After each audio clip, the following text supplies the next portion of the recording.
Today's video features a tremendously blessed musician with a 5-octave vocal range. This singer's voice was distinctive, and it was undoubtedly one of the most memorable voices of all time. Her life was cut too short at just the age of 31, which stunned the music industry. The centerpiece of today's video is all about Minnie Riperton. Now before we start, let's leave a like on the video, subscribe to the channel, and push that notification bell to be sure you won't miss out on any more uploads. Now without further ado, let's cue that intro.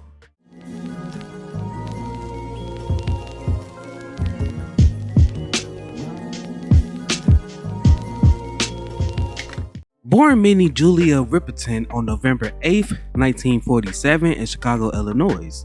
She's the youngest of 8 children to Thelma Matthews and Daniel Riperton.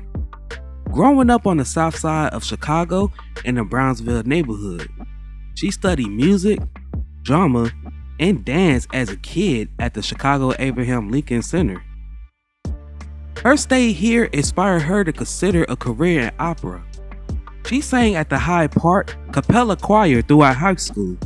She then received her first professional contract at just the age of 16, where she began singing in an all-girl group named the Gems, which was contracted through Chess Records.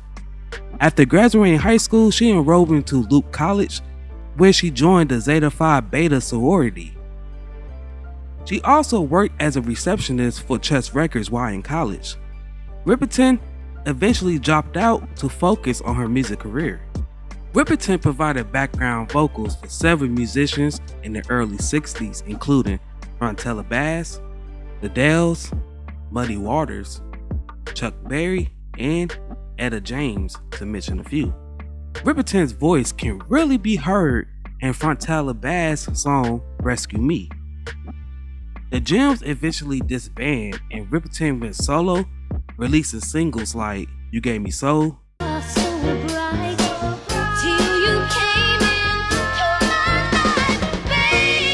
and Lonely Girl under the moniker Andrea Davis.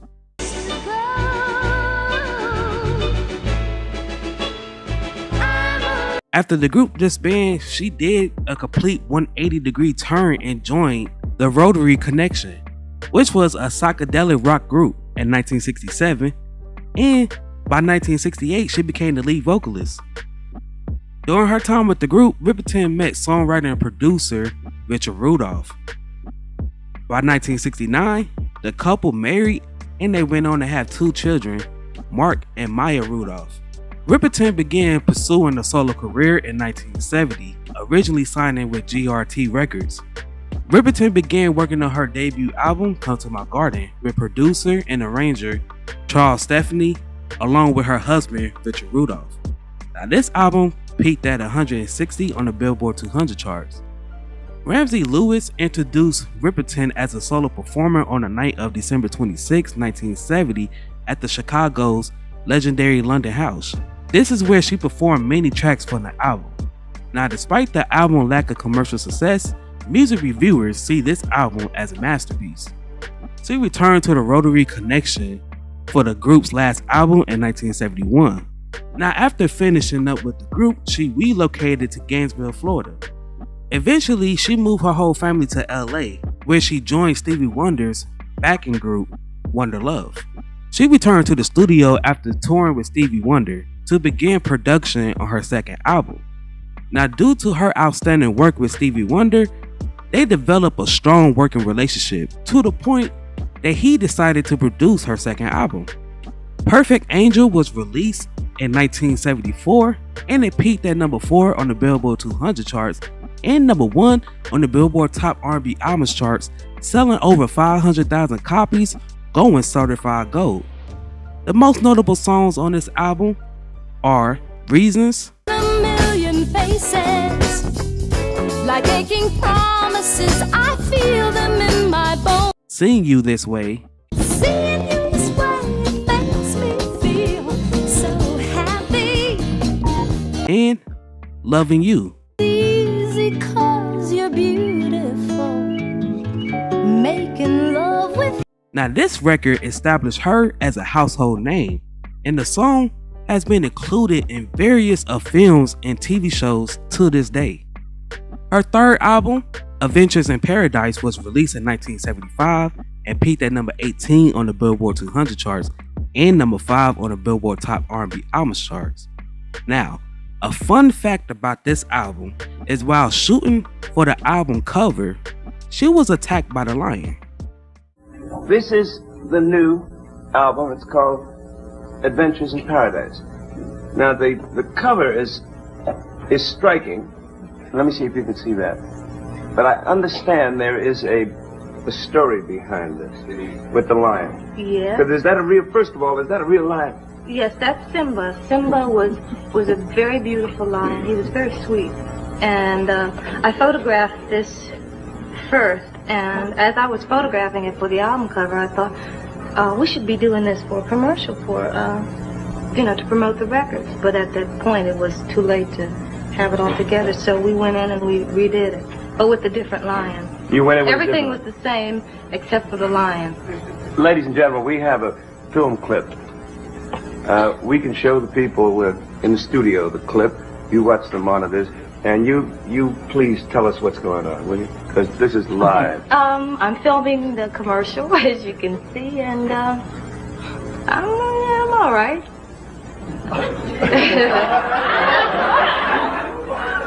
As you can see, what happened.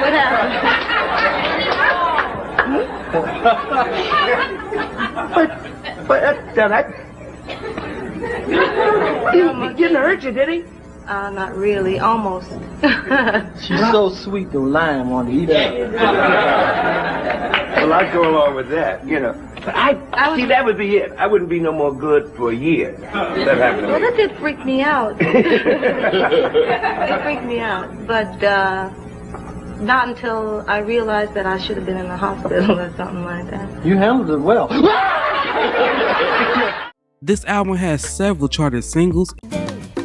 I surely do what Simon say, And Adventures in Paradise. and if by chance I give birth to my visions. This was followed by her fourth studio album called Stay in Love, which peaked at number 71 on the Billboard 200 charts and number 19 on the Billboard Top R&B Albums charts. This album only had one charted single with Stick Together. I remember all that we've been through. But the album also produced two more singles that, in my opinion, I feel like it should have charted, with Wouldn't Matter Where You Are. He said, chase your visions over the rainbow. And Young, Willing, and Able. Cool. To make it come a part of the scenes, yeah. Riperton announced on The Tonight Show on August 24th, 1976 that she had undergone a mastectomy due to breast cancer. Ladies and gentlemen, Miss Minnie Riperton.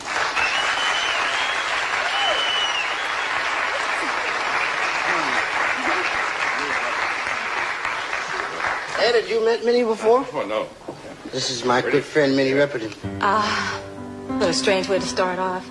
But I was recently a victim of cancer myself, and I had a mastectomy just a few months ago. I've always been fortunate, and that's something that I've always, thought about, that I'm very lucky, but Her cancer had progressed to her lymphatic system. When she was diagnosed, she was given 6 months to live. Riperton outlasted the doctor's 6-month period, and she continued to work through the pain, even serving as a national spokesperson for the American Cancer Society 1978 and 1979 campaign. I got cancer. I lost a breast, but I saved the rest of my life, and I've got that because I examined myself early. I found out in time, and I got the help I needed from cancer specialists and the love I needed from the people I love. Now I'm healthy and alive, and I can run and love, and I can sing. Give to the American Cancer Society. During the production of her 5th album, Minnie, her cancer worsened to the point that she was in tremendous pain. On May 9th, 1979, she released her final album, While Alive, which peaked at number 29 on the Billboard 200 charts and number 5 on the Billboard Top R&B Albums charts.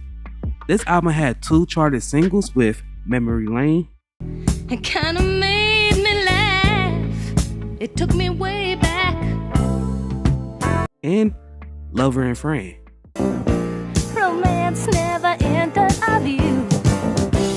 Always. In early 1979, her right arm became immobilized due to severe lymphedema. During this period when she appeared on TV, her right arm stayed in a constant posture, which was noticed most notably on the Mike Douglas show. She was confined to bed by mid-June and was hospitalized on July 10th, 1979. Sadly, she passed away in the arms of her husband on July 12th, 1979 at the age of 31. After her passing, many artists contribute vocals tracks to songs that she already recorded before her death to help her husband finish her 6 albums. Many performers, including Michael Jackson, Roberta Flack, and Stevie Wonder, to mention a few, appeared on this album. Her final album, Love Lives Forever, was released in 1980 and peaked at number 35 on the Billboard 200 charts and number 11 on the Billboard Top R&B Albums charts. Riperton's last charted singles was Let me share each dawn with you. Love you through. Riperton's terrible demise stopped the globe. Her soulful voice captured the hearts of many fans, and upon learning of her death, she captured the heart of the industry as well. Minnie Riperton's life was cut too short as she had so much to contribute to the world. Yet, we were deprived of such an incredibly beautiful voice. Now, before we head up out of here, I have a question for you guys. What is your favorite song for Minnie Riperton?